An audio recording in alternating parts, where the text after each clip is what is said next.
This video is on electrocyclic reactions. There are two types of electrocyclic reactions. The 6-pi, which involves 6-pi electrons shifting around, and the 4-pi, which involves 4-pi electrons cyclizing.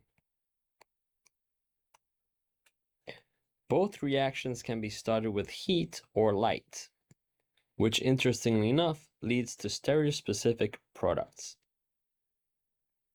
Sadly for students, it has different consequences for the 4-pi versus the 6-pi. So here's a table you should learn.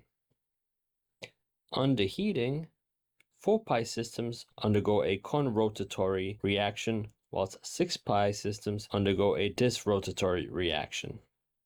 Whilst under light, the opposite is true. The 4-pi systems undergo a disrotatory reaction, whilst the 6-pi system undergoes a conrotatory reaction.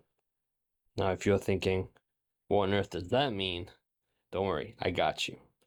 Rotatory implies rotation, and it's the rotation of the end p-orbitals.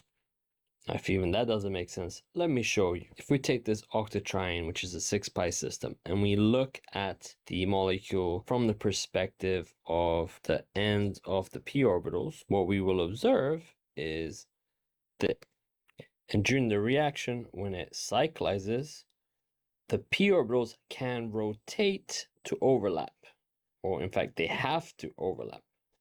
The p-orbitals need to overlap, and therefore to do that, they are going to rotate to get into that position. However, they can rotate conrotatory, leading to your two methyl groups pointing in opposite direction, or disrotatory, where they rotate in opposite directions to reach that overlap. So knowing what conditions give you what type of rotation helps you predict which product you're going to get. Now let's look at a real example.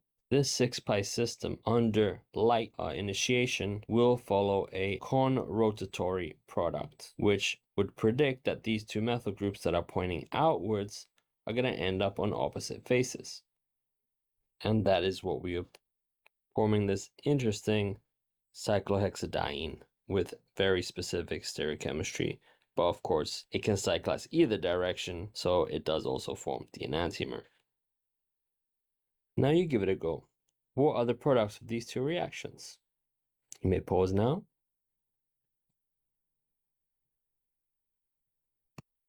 And here are the answers.